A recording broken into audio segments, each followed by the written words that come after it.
বলুন ঠিক কিনা? অনেক কষ্ট লেগেছে। প্রিয় ভাই, আপনি কি মনে করেন এই মাহফিল কায়েম করতে গিয়ে যারা এখানে অগ্র অগ্র ভাগ নিয়েছেন, ওনারাই জানেন যে এই মাহফিলটাকে সাজাতে গিয়ে কত হেনস্থ হতে হয়েছে, কত কষ্ট করতে হয়েছে। তার কারণ হচ্ছে যে এই কোরআনের মাহফিল, কোরআনের খেদমত, ইসলামের খেদমত, আল্লাহ পাকের ইবাদত এই পৃথিবীতে সকলে করতে পারে না। আল্লাহ যাকে পছন্দ করে তাকে দিয়ে করায়।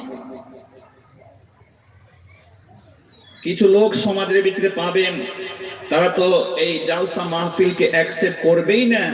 বরং আপনি যদি বলেন যে বছরে একটি জালসা দিয়ে আমরা একটু কোরআনের কথা একটু শুনবো, একটা জালসা দেওয়া হোক, তখন অনেক লোকই সমাজের ভিতরে পাবেন বলে না, জালসা দিয়ে কি হবে, জালসায় তো কোনো ফায়দা নেই।